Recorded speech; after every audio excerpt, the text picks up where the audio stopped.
Juice in game dev is used to describe the immediate feedback that's given to a player as they perform actions. It can be used to suck players into a game and help them feel involved. The term was popularised by Dutch philosophers Vlaambeer with their maximalist works in the 2010s. Feedback can be visual, audio, or haptic.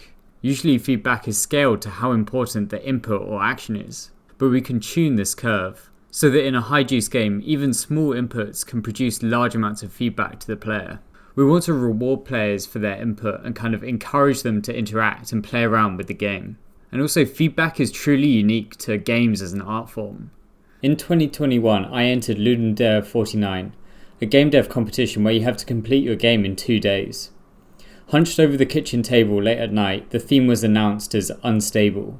I'd previously seen the game Wibble Wobble by the amazing Daniel Linson, who also happens to be a Ludum Dare celebrity. It exists on an undulating landscape, constantly in motion, that gives it this uneasy, organic atmosphere. Inspired by this, I wanted to take the idea further, where actions by the player could impact the landscape. I ended up with Crunda, which turned out to do quite well. Recently I've gone back to the game, reworking it, aiming for a full launch. I'm going to talk a bit about the planets. They were the first thing that I made in development and kind of dictated where the rest of the game went. They wobble and interact with the player and kind of make the whole experience come alive. They're modelled physically with a fairly standard set of techniques, but with a couple of small changes. And if there's anything you can take away from this video, taking standard techniques and adding your own twist is a really good place to find design ideas. Good morning, class! We're going to be talking about Perlin noise and octaves of noise, which are a standard set of techniques for generating natural looking landscapes. It's something you could look up in a textbook. I found this copy of Game Programming Gems 2 on the shelf with its amazing cover, and it does have a section on Perlin noise. Shout out to Adam Miller. Or you could just look on Wikipedia. Wait, why is this page so bad? The explanations are so hard to follow. Why would you write this if the original version had major differences? Citation needed. What were the major differences? Citation needed.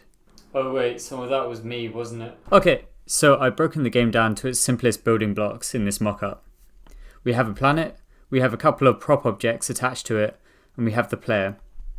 I can move around with the arrow keys, and I can jump and land back on the planet. Notice that there's a kind of impact on the planet when I slam into it. Also, the props are stuck to the surface and sway about with a kind of underlying motion. I can also release these boulders that slam into the surface. We're going to draw our planets in a series of lines going around in a circle.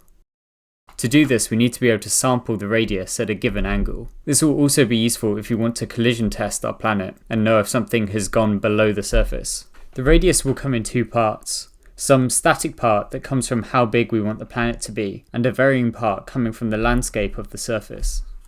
We're going to assume a fixed planet size, so we're going to be talking about the varying part.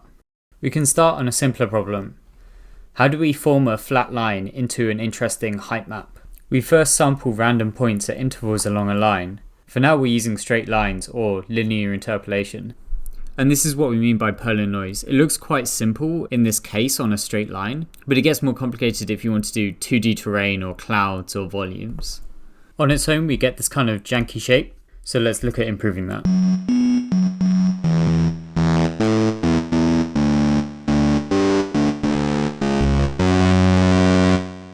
So what's typically done is generating multiple octaves of noise. They're called octaves because with every higher octave you're doubling the frequency of the noise you're generating, just like if you were going up a musical octave. We're also going to be halving the amplitude with every octave we go up. And the idea here is to combine octaves together, to take kind of global shapes from the lower octaves with lower frequencies, and to take smaller details from the higher frequency octaves. So it kind of mirrors real life landscapes. As you zoom in, there's more detail. This is also why it's sometimes called fractal noise.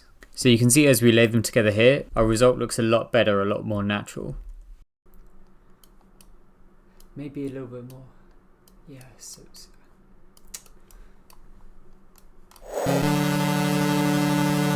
If Ken Perlin is watching this, I'm so sorry. Trick 1! So we're going to apply these to planets by taking the line and wrapping it around a circle, as we were showing earlier. So this is us wrapping around a single octave, and you can see we end up with like a very spiky shape.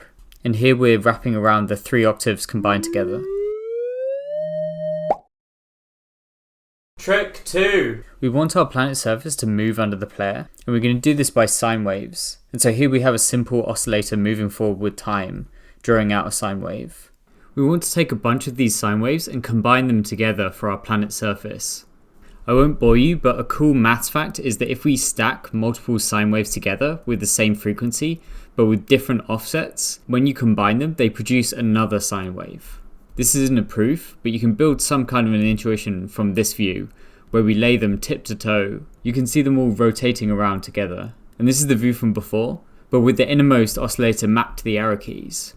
As I change this innermost oscillator, the overall structure shifts, but we still end up with another sine wave. We can use this fact to blend between sine waves. Going back to something similar to the noise we generated before, what we're going to do is instead of taking a random number, we're instead going to take a random angle or offset. We've paused time here at t equals 0, but we're going to take that angle and collapse that into a value that we're going to effectively use as like a height for the landscape as we saw before. So with time pause, we have effectively the same thing as before, but as I start moving time forward, you can see with the interpolation that we get this nice moving structure. I've drawn these with circles, but I'd like you to think of them as individual points, and the height is applied at the center of the circle. And so now we can put multiple octaves together. So combining the octaves from earlier and the oscillators, we get this nice moving landscape. And at each individual x-coordinate along the line, where we're blending between the different oscillators, we get a unique sine wave pattern because of what we were looking at before, which means all these octaves and points come together very harmoniously, and you end up with this kind of beautiful moving structure. So let's apply this moving shape onto a circle and see what happens. Nice. But wait, where's the juice? Where's the juice? But there's one key thing that we're missing, which is that we wanted the player to be able to interact with the world, with the surface. So how do we do that? If you look at this view where we have the player running along a surface generated by a single oscillator, and then I can jump by holding space, then when I slam into the surface, we effectively want to move the wave downwards. And so we're going to do that by either pushing the oscillator forwards or backwards in time. So if I do this a couple of times, you can see here we want to go forwards in time, and here backwards. But we're always going down towards the bottom point. So we then take this, and when you jump and impact against a specific position on the planet, we apply this slamming logic to the oscillators around the player, weighted by how far from the impact the oscillator is. So you can see if I'm running around here at the end, then when I jump and I slam in, there's an impact around me. Something else that we do is we increase the amplitude of the oscillator after it's seen an impact, which works to kind of destabilize the planet. And the beauty of this is that once you've completed a level and you kind of traverse back, you can see the impact craters and the desolation of your interaction with the world. Alright, so I know what you're thinking. Tappity tapping on your Dvorak keyboard in the comment box. Those planets don't look like they're using octaves. What were you even talking about earlier? And you're right, the planets in the game don't follow the octave model. Instead, they're using a slightly different approach for interpolation. And this is kind of the reality of game dev, where sometimes the nice, well-principled solution is worse than one that looks better or is nicer to play with. Instead of interpolating between results, we take into consideration all of the oscillators. Given a target angle, we assign each oscillator in our system a weight based on how far away they are from that target angle. We then combine the values of each of the oscillators with their weights and sum them all together. This does mean that you get some weird artifacts if you don't use enough oscillators. You can see these kind of pointy bits here. You also need to be careful about how you set up the oscillators initially so they have the right offsets and amplitude so that they look nice. The advantage of this approach is for slamming. When an object collides with a planet, we can take this weighting and use it to decide how much we shift each oscillator. There are a couple of final things, like how we place props on the planet and rotate them to follow the surface. But I'm sure you're bored by now. Go make something. or play the Crunda demo, which is out now.